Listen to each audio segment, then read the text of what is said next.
Hi guys, welcome to another great webinar session with LeadSquared. Today we have with us Vishal Kataria from Aryatra. He's the founder, and you can reach him at Wikipedia on Twitter. He is here to talk to us about something very interesting. He's going to tell us a story, right? And he's going to tell us how it will impact our content marketing. How are you, Vishal? How are you doing today? I'm doing great, Lakshmi. Really excited to be here again after last year. How are you doing? I'm doing great as well. So guys, as you might already know, Vishal has done a webinar with us and he's one of our returning speakers, and we are excited to have him on board as well. So Vishal, we're ready for you. Go ahead and unfold the magic. Thanks. Thank you. Hey guys, hope you're doing great. So I'll get started with the talk immediately. We're going to talk about storytelling in micro moments today. And why micro moments? Because we're probably living in what Gary Vaynerchuk calls probably the biggest ADHD culture of all times, considering that our attention span is less than that of a goldfish, just 8 seconds. So the hashtag for today's talk is hashtag LSQ webinar. So you can tweet about it, you can discuss about it online, and have a great time. Very quickly about Aryatra, the venture which I have started. It's split into 2 divisions. One is training and development, where we help people become happier and more productive. And 2 is content marketing, where we help businesses, we help brands not just get a footprint online, but also generate revenue from it. So moving on. This is a sandwich. It looks like a nice vegetarian sandwich. Beetroot, lettuce, tomato between the slices of bread. I love the sandwiches my mother cooks.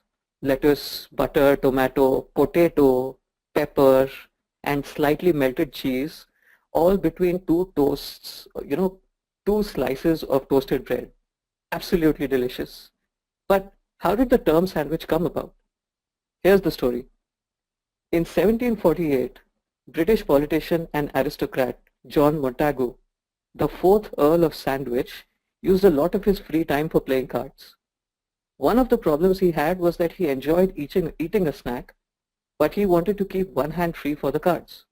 So he came up with the idea to eat meat between slices of toast, which would allow him to finally eat and play cards at the same time.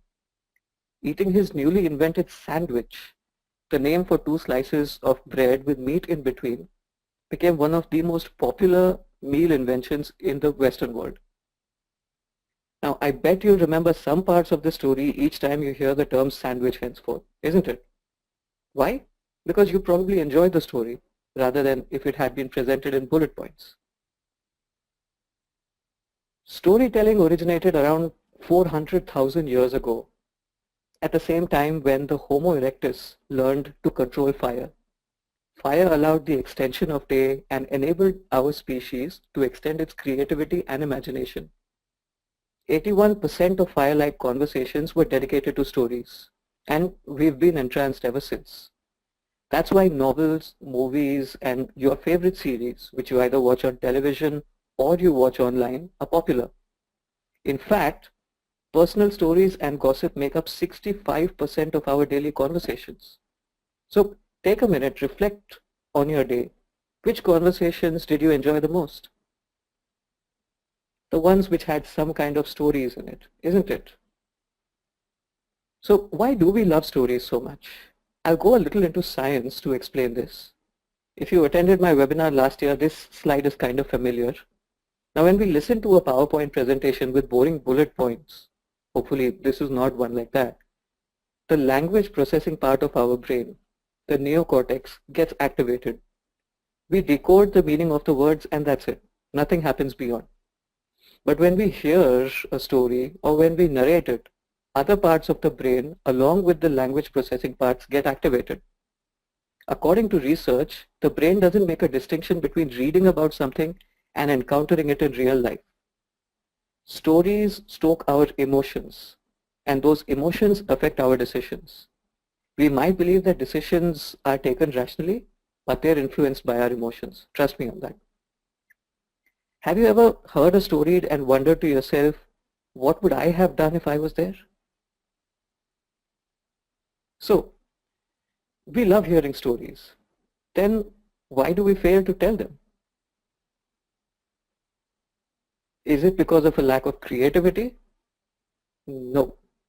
During the days of Mad Men, brands would pay big bucks for stories that would influence their audience's purchase. While our creativity since then continued to flourish, the prime real estate to develop these stories or advertisements reduced. Newspapers could only fit a certain number of full-page ads. Radios and TVs could accommodate only a specific number of 30-second slots.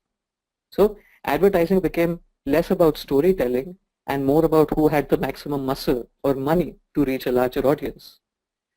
During those days, my biggest grouch was that I couldn't engage with a brand or a message that they were trying to send out. It was a one-way conversation. And it was the same for you as well, I'm sure, right? But then came the internet. And like the Joker said to Batman, it changed things. We've now moved towards a world where any person can engage with a brand and get a response. And the brands which listen flourish. For instance, Gap launched an ad with a Sikh model. I think his name was Waris Ahluwalia. I'm sorry. It appeared on a New York subway wall and someone covered it with graffiti. Make love was crossed out and it read make bombs. Someone scrawled below it, please stop driving taxis. Very derogatory. The photo went viral on Twitter. But what Gap did next led to a chorus of hashtag thank you Gap posts. Within 24 hours, Gap replaced the defaced ads and made the ad its background image on Twitter and Facebook and released the statement, Gap is a brand that celebrates inclusion and diversity. What marvelous micro storytelling. Another popular marketing campaign, totally unpaid and totally unexpected, is Uber Stories. It's a remarkably clever way for a cab aggregation app to differentiate itself. Think about it. A person rides a cab, speaks to the driver. It's natural, isn't it? Most of us do. But when the person hears something interesting, she tweets using Uber Stories. This intrigues others who ride an Uber, have a conversation with the driver, and tweet something else using the same hashtag. Soon, more and more people are riding an Uber. Imagine how a simple storytelling campaign, a small storytelling campaign, increases revenue of a business by a large margin. Now, here's an activity for you. If you know of storytelling campaigns which have yielded positive results for a brand, whether yours or somebody else's, leave a note in the chat section. Lakshmi, we'll read them before we do the Q&A, right? Now, let's carry on. This brings us to one of the two inevitable questions. Why do brands fail at storytelling in content marketing? There are many reasons, and most of them can be classified under the three reasons I'll elaborate on. One is telling wrong stories. What do wrong stories mean here? Well, they're stories that your target audience is not interested in. And why would your audience not be interested in your stories? This is because of the biggest mistake that brands make. They focus on three people: I, me, myself. Imagine yourself sitting with your friends, having a fun conversation, when a narcissistic acquaintance suddenly barges in to tell you about how he thinks he's amazing. I'm sure it makes you go like Robert Downey Jr. Now, this is what happens online because people are having fun-filled conversations, but brands are busy interrupting them with messages about why they're the best thing since, I don't know, since pizza. Another common mistake is to make stories so complex that even Jackie Chan is lost for words. Chris Brogan says where most brands go wrong is that they do storytelling around themselves. Now, it's not that you cannot tell a story about yourself. For instance, consider this post by renowned blogging expert John Morrow. I'll be honest, when I read the headline, I thought it was just another self-help clickbait post. John Morrow can't move from his neck. You know, it's only his face that moves. His neck onwards, his body doesn't move at all.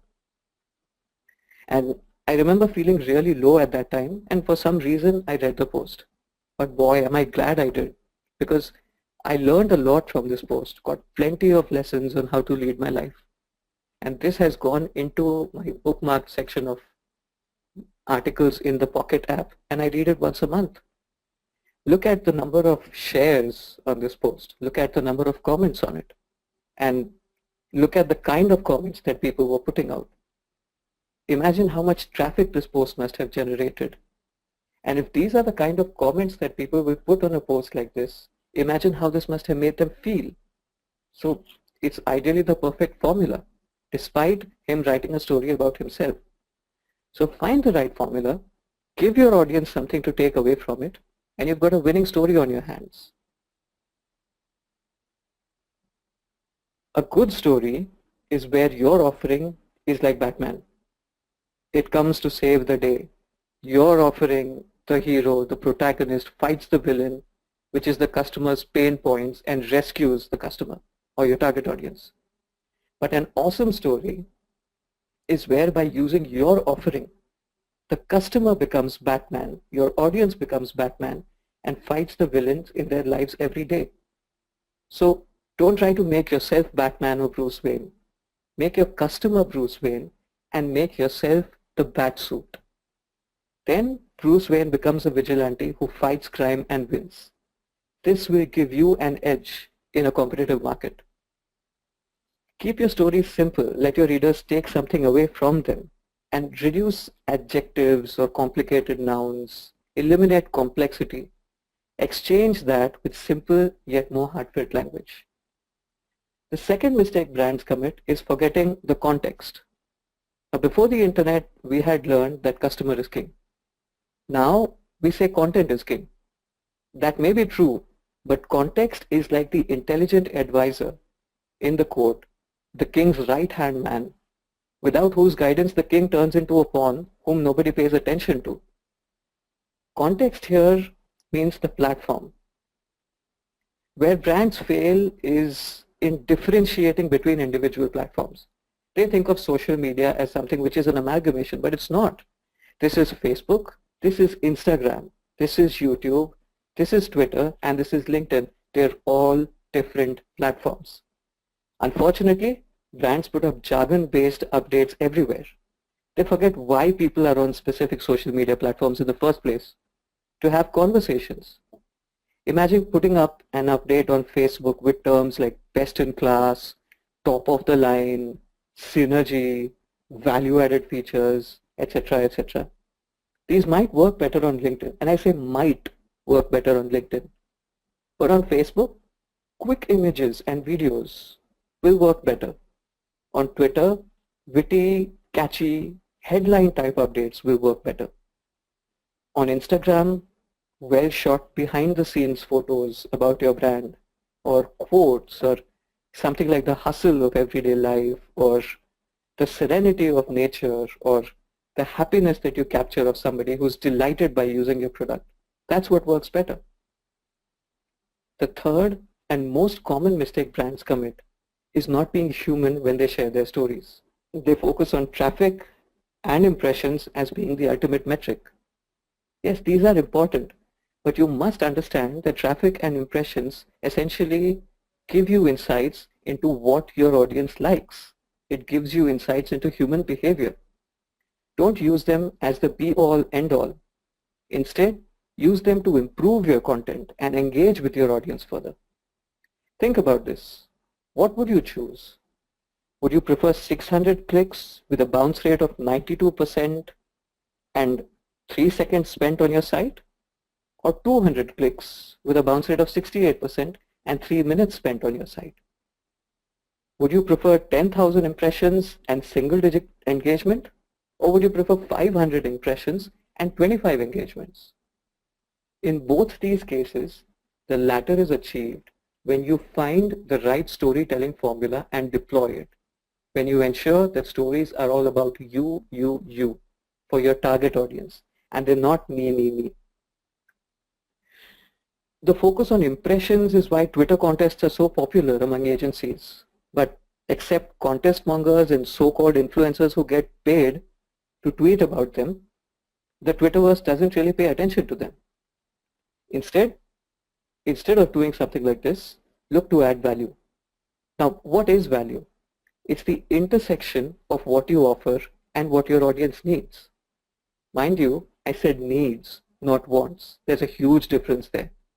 Henry Ford, the manufacturer of the Ford Model T, the first mass-produced car, said, if I had asked my customers what they wanted, they would have asked for faster horses. Now, it's debatable whether he said that or not, but the point is really powerful. Value is what your audience needs.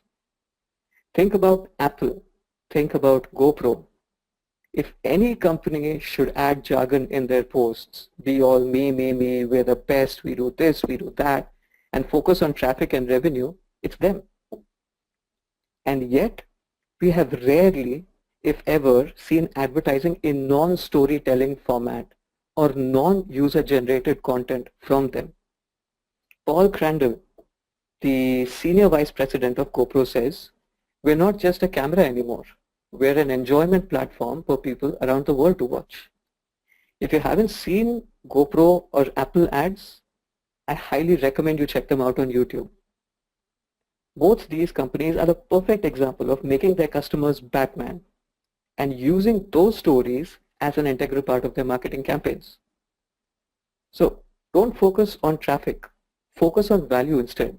Traffic will come if you build value. When I would send out my newsletters earlier, I write on the Aryatra blog about happiness and productivity. I would write a couple of lines in those newsletters and then post a link at the bottom which said read the rest of the post here. But open rates were low and click-throughs were even worse. Then I started publishing the complete post in the email itself with a link to the post at the end. Clicks are still low, but open rates have gone up. This will slowly translate into clicks and shares. Remember, focus more on adding value and being human. This brings us to the next inevitable question. How should brands tell better stories in the digital age, in the age of micro moments? Well, here are 5 ways to become a ninja storyteller and get a leg up on your competition starting today. 1. Focus on your target audience. If you share stories which you enjoy, it makes sense if your target audience is exactly like you. Otherwise, it's time for you to go back to the drawing board.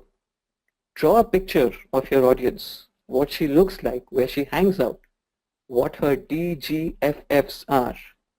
DGFF stands for dreams, goals, fears, and frustrations. If you want to tell good stories, if you want real awesome stories, you've got to know these things about your target audience. Conduct surveys to get insights into these. The best way to know this from your audience is to ask them. Offer giveaways in exchange for peeks into what makes your audience tick. Incentivize them.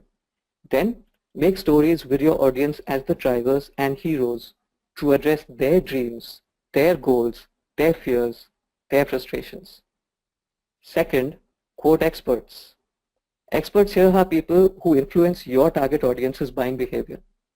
People whom your audience trusts. When you're about to publish stories, ask them for quotes and include those in your post. If you can't get quotes from them, find passages they have written online or in books and use those in your articles. Then reach out to them and inform them that they've been mentioned in your posts.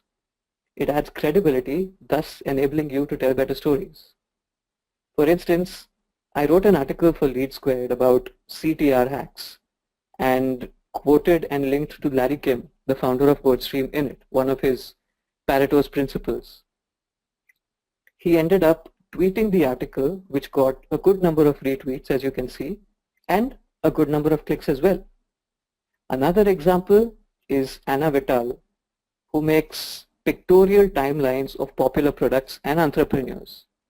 These are all stories about experts, and most of them go viral. I'm sure you've seen at least one of these sometime in your time spent online. Third, repurpose your content.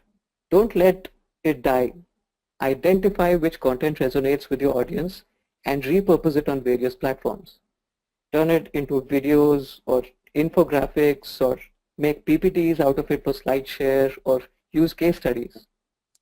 Case studies are a remarkable form of stories because they go in such a way, problem, the reason, what they decided, the solution, steps taken, and the outcome. Incentivize your audience to try what you suggested and respond to you with their case studies. Or try something an expert offers and respond to them with yours. For instance, Maplinks, an Indian digital agency, successfully deployed Hootsuite for a campaign. They presented Hootsuite with a case study and ended up getting featured on their website. Another example, and this is some shameless self-promotion right here, is a post I wrote on LeadSquared about best stock images you can use for your content marketing. Now, the clever team at LeadSquared also turned this into a PPT and posted it on SlideShare. So, repurposing content is a potent way to keep authentic stories going. The fourth way to tell good stories, really amazing stories, is to leverage social media smartly. By smartly, I mean using what works on the platform and understanding the context. For Facebook Live videos and photo albums will work great. For Twitter, you can post GIFs, you can use the moments feature. And when you use the moment features to make stories, make sure that it's more than just compiling tweets about customer testimonials and stuff. For Instagram Live, which is a new feature, Instagram Stories, Instagram Photos, do-it-yourself videos in hyperspeed. That's one way to go about it. Post articles on LinkedIn, full-fledged articles on LinkedIn. Leverage each platform where your audience is present and give them an enjoyable experience. Instead of trying to make an audience a part of your circle, be so awesome that they make you a part of theirs. And last but not least, here are some amazing platforms for you to discover stories. Do remember, stories are not just about what you do, why you do it, and how you do it. They're anything which resonates with your audience while retaining the essence of your core message. The most popular bloggers and brands got to where they are because they shared others' stories much more than they shared their own. So here are some examples of terrific platforms. One is Kickstarter. I cannot recommend crowdfunding platforms like Kickstarter or Indiegogo enough for you to get your creative juices flowing. Spend just 15 minutes on those platforms and you'll know what I'm talking about. Quora. Quora will show you how storytelling answers your audience's dreams, their goals, their fears, and frustrations. You can draw inspiration from those answers, quote those answers in your articles, and build a deeper connection with your audience. You can also use them as amazing traffic generators for your website, amazing lead generation techniques, but your stories have to be that good. Medium. Browse through Medium to develop a unique storytelling technique because you have access to various articles on eclectic topics on that platform. Finally, Reddit. Use Reddit to discover topics in your niche. Check the threads which have most upvotes and build content around that for your audience. And yes, share your stories as much as you can on various platforms to get a feel of how they resonate with your target audience. Now, you will say that your competition knows about these platforms too, so why will using these differentiate you from the others? Well, I'll tell you a short story. This is Richard Feynman, a Nobel Prize winner and known to be one of the greatest physicists ever. During his high school days, he was distracted and would keep disturbing the classroom. His physics teacher understood that he was bored and gave him a book on advanced calculus. Feynman was instructed to go to the back of the class, study the book, and not speak a word until he knew everything in it. Now, I quote Richard Feynman. He says, "That book showed me how to differentiate parameters under the integral sign. It's a certain operation. It turns out that that's not taught very much in universities. But I caught on how to use that method, and I used that one damn tool again and again." the result was when the guys at MIT or Princeton had trouble doing a certain integral, it was because they couldn't do it with the standard methods they had learned in school. Then I would come along and try differentiating under the integral sign, and often it worked.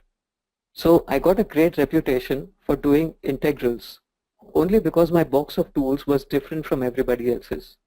And they had tried all their tools before giving the problem to me. So these tools, your competitors know about them, but they're not being leveraged half as much as they should. So leverage these and develop a reputation as a power storyteller yourself. Now, before I wrap up, let's open the floor to questions. Lakshmi? We have a lot of questions that have come in.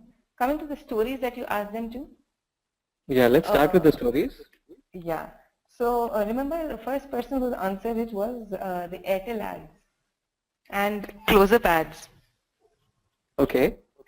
So they're the stories that they remember. Yeah, exactly, the recent ones. All their Airtel ads are good, apparently he feels. Okay, but that's nice. yeah, and then close-up ads, and then there's audio ads about the one with the brother and the sister where they talk and they share an Oreo. Yeah.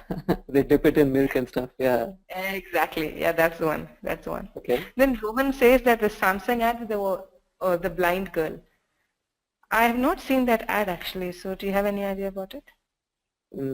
No. Rohan, is this ad, was this ad launched in India or was this ad launched outside India? So while we wait for Rohan to answer, yeah, Proma Chatterjee has just mentioned my favorite ad. It's the Cadbury Dairy Milk, you know, the old time ad where the girl comes and dances on the stadium, cricket stadium, after somebody she likes hits a sixer or something. Yeah, he gets a century. Yeah. Yeah, exactly. So that's the ad that Proma likes. And a very nice one. And yes, it is apparently an Indian ad, the Samsung ad. Oh, that's interesting. I'm sorry, Rohan, haven't seen it, but would love to check it out. It was apparently launched on social media first. Kavita says that. Okay, that's interesting. It's a very inspiring ad. Mm. I remember the one in which there's a recent ad on life insurance. A guy feeds a dog and the dog keeps following him. And yeah, I remember that ad. It's a very nice. That's true. Yeah. I've noticed that the Asians come up with really good ads, and those ads do a lot of rounds on Facebook. Yeah, exactly. What is your favorite ad, Vishal? Mine? Yeah. Oh. They just throw it out there. Yeah, but I loved the, you know, the Poppet ad, the parrot ad by Vodafone. Poppet ad, which one is that? The parrot had a voiceover of Boman Irani. Okay. And so the parrot would be like, you know, he'd do all kind of antics. He'd be like, अगर Vodafone इतने कम पैसे में देता है जो offer देता है तो मैं अपना नाम बदल के चमेली रखूंगा, चमेली. Okay, right. Yeah, it was really crazy. Nice. So let's move on to the questions now. Okay. We have quite a number of questions coming. The first one is by Proma, who likes the Cadbury ad again. So she's a freelance content marketer and she has a blog on her website. She wants to know how she can weave stories into the blog posts because the posts are pretty technical in nature. She is hoping to attract the audience attention through storytelling. She wants to have some more tips from you on that. Okay.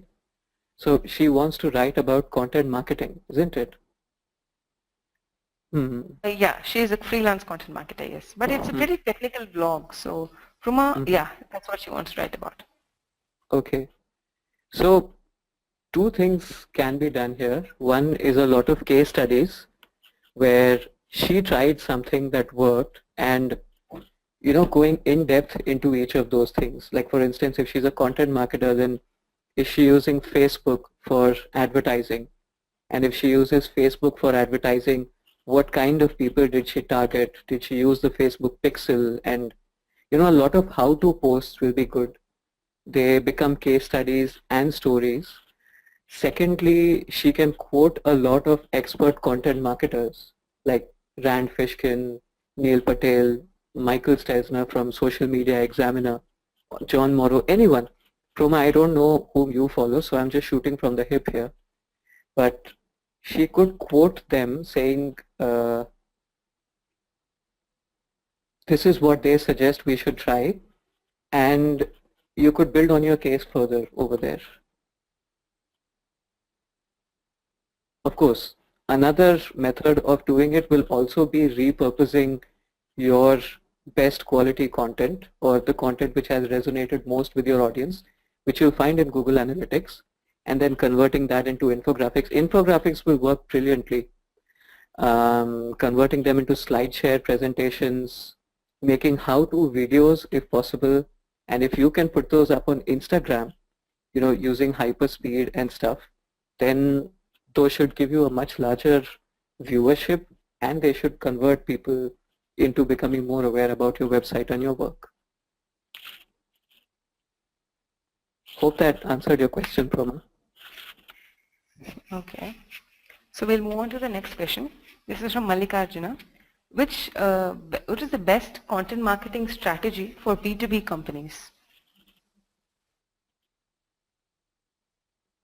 B2B companies. Mallikarjuna, could you be a little more specific? What are you trying to sell?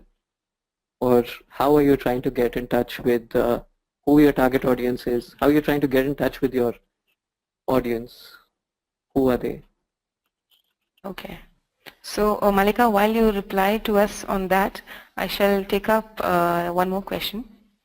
So we have a lot coming in. I'll just pick on just a minute, please hold on. How to weave stories in insurance all the time through blog posts? Stories in insurance. Oh, okay. Insurance is all about people, isn't it? This is not about someone buying an insurance or something like that, but this is about creating a heart-to-heart connect, because the most important thing in buying an insurance right now is trust, and you develop trust when you become human. Have you seen the latest ad? I don't remember from whom, which company which company is it of, but there is a demise in the family, and all of a sudden everyone around pitches in to start helping. Neighbors start bringing in food, and people whom they don't know are also coming forward to help. And they say, just like these people, we, your insurance company, are also someone who can help you with it. So one is testimonials is a good idea in your blog posts, or reaching out to people who are happy with the way their lives are insured or their amenities are insured, and talking about them on the blog. You could also use videos for that. And two is a lot of how-to posts, like what are the things that people don't know about insurance but they should know. And again, not getting technical, but reaching out to a lot of their emotions in this, because insurance is to protect them against a possible tragedy or a possible loss. So what are those things that they would like to protect themselves from? What aspects in their lives are most important to them, and how they can protect themselves from anything bad happening to those aspects. So can we move on to the next question, Vishal? Yeah, I hope this answered the question. Okay. So in the context of a serious and engaging B2B brand at the initial stages of business cycle, how important do you think is the scope of storytelling in driving acquisition and help build brand value as well? Because the stories that I think we discussed were of people who had already made it big, like Cadbury's and Zuzu and Vodafone, Oreo. So if they're in the they're in the B2B business, B, they're in the initial stages of the business cycle. So building the brand value and also driving acquisition. Can storytelling help there? Definitely. See, whether it's B2B or B2C, I believe storytelling is extremely important, because even the business, B2B we talk about, is still made up of human beings. An organization is a a combination of, or is a set of a large number of human beings working in it who have DGFFs, dreams, goals, fears, and frustrations. Now, for a consumer who's looking to improve his life every day, his DGFFs will be different versus someone who's a decision maker in the corporate, her DGFFs will be different. So you've got to pinpoint what their dreams are, what their fears are. And once you zero down on those, you've got to use storytelling to answer their questions in the first place. Again, it doesn't have to be what we do and how we helped someone like you accomplish their goals. It can also be stories that you pick out from somewhere and you put out on the internet or you put out on your blogs.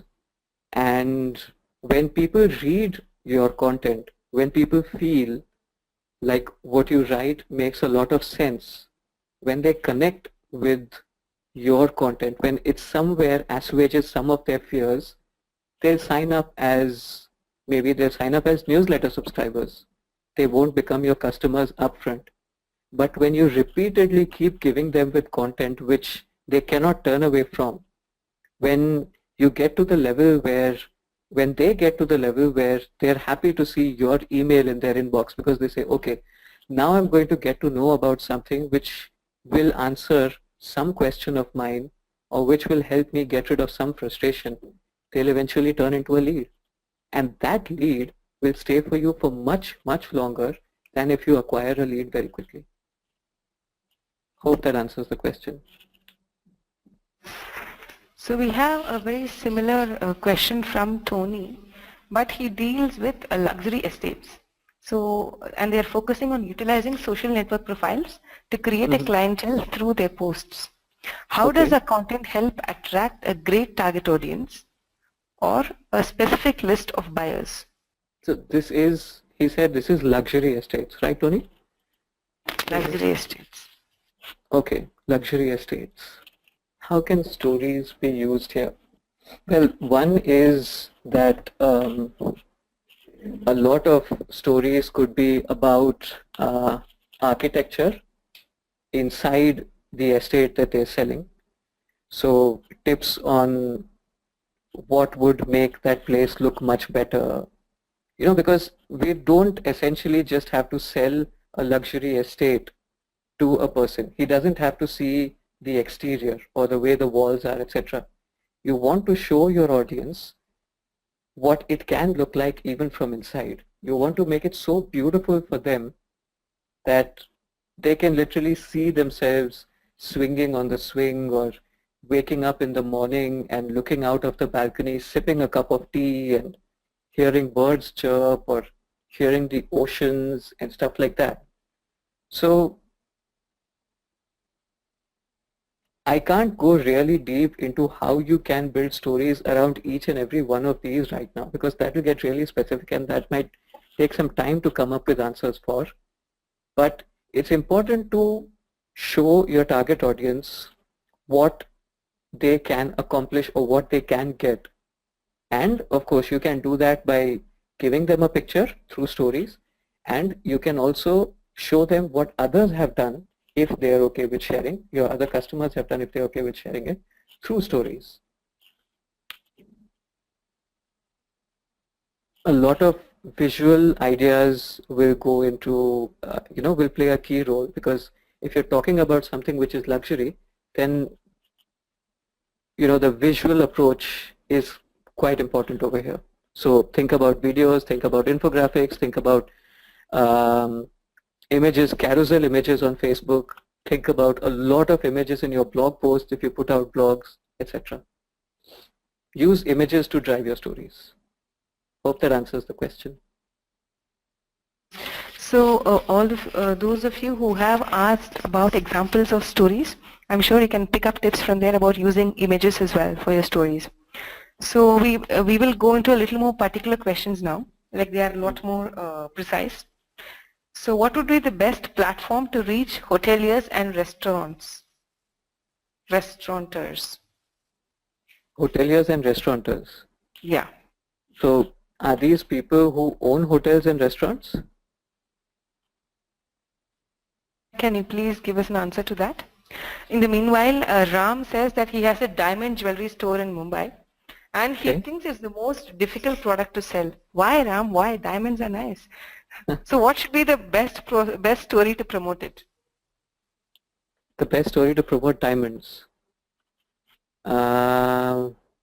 Oh, there's so much to do, isn't it? Diamonds are a woman's best friend. Now, here it's important to ensure that you don't just talk about diamonds, diamonds, diamonds all the time. Look at the lifestyle of women whom you want to convert into your audience and what comprise of integral parts of their lifestyles. I think these serials that run every day are really, what should you say, are an integral part of their lifestyles because they watch a lot of those. So do you think somehow, this again is something very vague and you might shoot it down completely, Ram, but you might think about it. Do you somehow think that those characters, or you can talk about a story somewhere there and create a connection with your audience? Or what are the other lifestyle aspects of women whom you want to reach out to? Is there any way where you can share tips so that they can find more time in their lives? Because I think one thing that women are always short of is time. And there was a beautiful video by Dove where a woman is being sketched by someone who worked with the San Francisco Police Department for a very long time. And she thinks that she is not as beautiful as she really is. But others describe her, and eventually the person who is sketching her shows her two photos. One in which she described herself, in which her face actually looks fatter than it is. And one in which others described her, in which she really looks the way she is. And so people ask her, do you think you're as beautiful as in the photo? She says, yes, I need to realize that I'm as beautiful as I think I am. So remind them of their beauty. Use stories to remind them of their beauty. One thing women feel guilty about is not taking care of their family. I mean, how much ever they do, they feel like they're not doing enough. And that feeling of guilt is always eating away at them. Can you write stories which help them kind of, reduce this feeling, makes them feel a little better about themselves? Can you write stories about women who have accomplished a lot in life, who have scaled new heights, and give these women a feeling that you can do a lot more than you think you're capable of as well? When you connect them with those stories, when they feel like you are more than just a diamond seller, but you are addressing the very questions that are in their mind, when they're like, get out of my head, Ram, you can't possibly know what I'm thinking, why are you doing this to me? From there, they'll turn into your customers. Hope this answers your question. That was a lot of insight into women's psyche. And that's a very nice way to answer the question as well. I really found it very interesting, Vishal. So let's move on to the other questions. Okay, so Mallikarjuna is working in bulk messaging and cloud telephony service providers, and her target audience are all B2B. So how can she frame a content marketing strategy for that? Well, again, cloud telephony services and bulk messaging is essentially, as rightly pointed out, those are B2B. So Google Analytics will give them a good insight, or their existing customer base. Again, you've got to apply the Pareto's law here, which talks about the 80-20 rule, which means 80% of your problems arise from 20% of the reasons, and this 80-20 rule is applicable everywhere. Like 80% of your revenue comes from 20% of your customers. So which is this customer bracket which is giving you 80% of your revenue? When you look into these companies, 20% companies, this category which buys your cloud telephony service, or you look into the the demographics or the behavior or the offerings of your customers, you'll also find the challenges that they come across in their businesses which are not related to cloud telephony. Now, can you hire content marketers who come up with answers for those additional problems that they have? Like, you check out a lot of stuff. You can check out a lot of stuff on entrepreneur.com. You can check out a lot of stuff on inc.com. These decision makers whom you're going to target, what are their everyday challenges? Is it people management? Of course, people management is one of those things. Is it process management? Is it business model management? Is it efficiency improvement? Is it revenue generation? Is it profitability? There are a lot of things to consider. Pick up a few niches and ensure that you answer these questions in insightful ways. Again, what you do is, because you're reaching out to B2B and you've got a lot of portals like Entrepreneur and Business Standard and Economic Times and stuff like that, where content is put out, quote those experts in answers that you want to give your target audience. And when you quote those experts, reach out to them, inform them that you've been quoted in our blog posts. And the more these experts share your posts or any of your updates for that matter, the more you get visibility among your target audience, because these experts are essentially influencers who will influence their buying decisions. And if those people share your posts, it means that they trust what you've put up. And that gives a kind of reassurance to your target audience, whom you can eventually convert into organic leads, where those people will reach out to you automatically and somewhere become newsletter subscribers or Facebook page likers or something like that. And then you can reach out to them through carefully designed content marketing campaigns. I hope that answered your question, Mallikarjun. So Mallikarjuna, you're free to ping us again if you have more questions, or if you have a follow-up question on that. So there's a question from Suparna. I think people are coming up with questions for their own business niche segment. Suparna wants to know tips for an education company that caters to adult learners of varied nationalities. Okay. An education company that caters to adult learners of varied nationalities.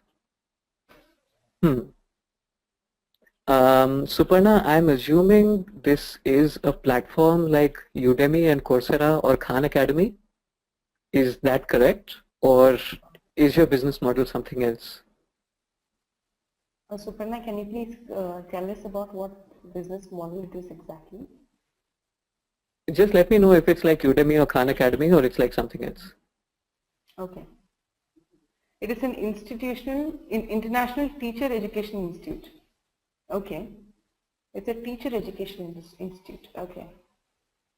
So teacher what is your education. Yeah. So I don't think Udemy or Khan Academy is into teacher education. They just educate. Oh, that's why adult learning platform. Okay. I'm sorry? I think that's why it's an adult learning platform, but they provide online courses. Okay. So this is what they call MOOC, right? Online courses. Now, teacher learning. So is this training for teachers who want to train at various institutions in their respective demographic or geographies, or is it something different? So, tell you what, Suparna, how about you drop me an email, and I'm going to mention my email towards the end of this presentation, and let me understand your offering a little more in detail, and I'll be able to help you with how you can come up with stories and content marketing strategies around it. Does that sound fair? Okay, Suparna said yes, she will contact you through email. Great, thank you. Yeah. Thank you so much for that as well, Vishal. And we have one more question. It's by Vikas. How can this technique be used for B2B selling in small and medium industries? Oh, incidentally, one of my clients is, sells in the B2B sector for small and medium industries. So it's going to be easy for me to tell you how to do it. it's not just about talking about what you offer.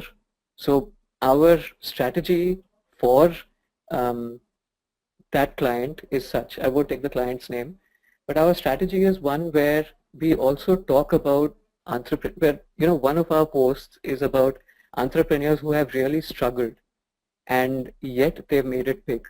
Like for instance, if you remember Shrikant Bola from, the founder of Bolint Industries, who's visually challenged, he's visually impaired, and in his childhood, in his village, his parents were told, kill the child because he can't see. So it's like a sin to be born like this.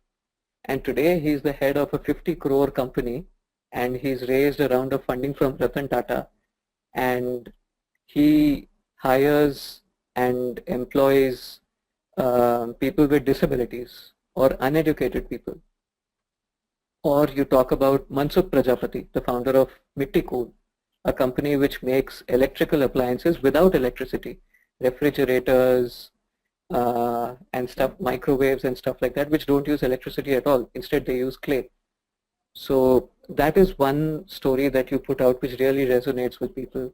Two is motivational quotes on your subject. When you put that out on Facebook, people like it a lot because they just like scrolling. Reading long form posts on Facebook does not make them engage them for that long, because they're away from their business. They're on Facebook because they want a break. So put out a motivational quote which they enjoy, which they will enjoy reading, and they'll quickly hit like and they'll move on. So that gives you further engagement. Another is to ensure that you get visibility on various platforms through guest posting. Guest posting, regardless of your genre, regardless of your profession, regardless of your category, is a very powerful way to tell stories and to reach out to a larger audience. Another way is to make videos where you create 2-minute or 3-minute videos. You can check out the Facebook page named Lonely Entrepreneur.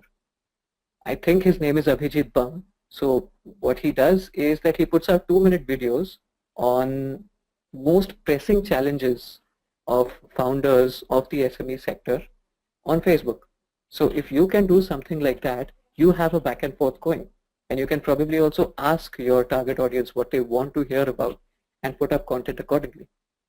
So Facebook and LinkedIn, Twitter not so much, but Facebook, LinkedIn, and emails are terrific ways to engage for the SME sector and to create stories and to use content marketing to eventually convert them into paying customers. Hope that answered the question. Okay. So Vishal, we're getting actually a lot of niche questions. So do you think you can quickly summarize what you have mentioned in the slide so far, so that they can see how it can apply for their business? Summarize quickly, you mean you want me to go through everything I've talked about, or? No, not everything. Maybe just the 5 points that you mentioned, maybe just brush up on them, so that they can, in every sector or niche field that they are, they can apply those 5 points that you spoke about. Okay. And make sure that they build the content around that. Okay. So very quickly, those 5 points that we talked about are, one is focus on your target audience. So share stories which your audience likes and draw a picture of your target audience. Think about who they are, and most importantly, think about their DGFF, their dreams, their goals, fears, and frustrations. Now, the best way to know this is to ask them, and they will readily tell you what they are. Don't just address the questions that they have about your specific product. Pay a little more for content marketing to address other questions that they have related to other aspects in their business. And when they get answers to other problems of theirs from you, you develop a trust relation with them, a trustworthy relation with them, which eventually converts into sales. The second is to leverage experts, people who influence your target audience's buying behavior and whom your audience trusts. So if you publish stories, if you're about to publish stories, ask them for quotes, or if they've written something, mention them. And once you've mentioned them either in your blog posts or in your videos or something like that, or any kind of content that you've created, reach out to them and inform them that they've been mentioned. If they share your posts, well and good, that's wonderful. Because that means that their followers, who again are your target audience, will start trusting you even more. And don't restrict yourself to influencers only in India. That's one mistake most of us commit, that we think only about a specific geography. The internet allows you to reach out to the globe, think worldwide, and imagine what happens if your target audience doesn't just is following a global entrepreneur, and the global entrepreneur mentions that you have quoted them or shares your post, and this person reads you and says, hey, this is a company which is in my geography, and think about it, someone sitting in the United States is talking about them. Wow, these guys must really be good. So reach out to experts as well. The third is to repurpose your content. Turn the most successful content that has resonated with your audience, which you can easily find through all forms of analytics on social media and Google, into videos, infographics, case studies, slideshare presentations, etc. Fourth is leverage social media smartly. For Facebook, try using Facebook Live, because Facebook will then promote those posts of yours ahead of the others. Try making photo albums. For Instagram, if that's where your audience is, and I think most people are on Instagram, as long as they're not above, I think the demographic of Instagram is 90% of the audience is below the age of 40. So put up stuff there, try Instagram Live, try Instagram Stories, post articles on LinkedIn. If you have a B2B business, this is extremely important. And if you get featured on LinkedIn Pulse for one of your articles, then you're going to get a large number of traffic, and you can leverage that to convert people into newsletter subscribers. And then slowly and steadily keep giving them content, keep churning out quality content for them, and slowly convert them into your customers. And last but not the least, as we mentioned, give your creativity a boost. Check out Quora, check out Medium, check out Reddit, and check out Kickstarter. You'll automatically get a lot of ideas about what you can do for your own business. I mean, Kickstarter is frankly mind-blowing. And when you try something like that, you'll see that it works for you. So those were 5 points, right? Or did I mention 4? Yeah, those are the 5 points. 5 points, great. Right.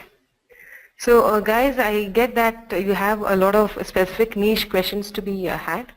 So you can talk about, you can ask Vishal those questions directly, or you can email Shivani or me those questions, and we'll take them up with Vishal. Yeah, I give my email address. I'll show my email address in the coming slide. So guys, whatever you feel like, just shoot your questions to me and I'll answer them as quickly as I can. Cool. So it's 4:10 already, 4:07 already. Vishal, do you think you have time for one more question? Yeah, one question and then I'll wrap up. I've got a slide after this. Okay. So the question is it for software businesses, is case study the only content that they can sell? No, as I said, once again, it comes to what are the challenges that the decision makers you want to sell your software to are facing. Are they facing challenges in people management? Are they facing challenges in, say, efficiency, improving the efficiency of a business, faster decision making? Are they facing challenges with their stakeholders, etc.? And again, stories are not about I, me, myself, this is what I did, these case studies helped. It's important, but you've got to remember that a majority of the stories have to answer questions of your target audience, and a few of them can be about how you helped your audience achieve whatever they did. So look to address problems which you face in your organization every day, because if you do, then I'm sure that there are similar problems that your target audience faces as well. So if you can enlist those and give them in-depth answers to those, and out of 3, 4, 5, 6 points, if your audience tries one of them and it works, then it builds a much stronger trust factor. And that's what content marketing is about. It's about nurturing leads. It's not about trying to convert leads right at the outset the way television tries to do, or the way out-of-home hoardings try to do. It's about nurturing those leads, building a relation with them, which comes through a back and forth, which comes through storytelling, of which case studies are a part of, and eventually turning them into paid customers. So yeah, I think thank you so much for that. We have a lot more questions, but I think we can take it. We can email you those questions, Vishal. Will that be okay? Or they can email me directly. That's also fine. Yeah. So should I carry on? Just wrap up? Oh yes, please. Yes, please. Sorry. All right. So we talked a lot about storytelling in micro moments today. It's the buzzword. Every marketing agency, digital or offline, knows its significance. Yet they're playing with the same box of tools. This is what we do. This is what we are awesome at. And if you don't buy our product, you're not going to live in peace.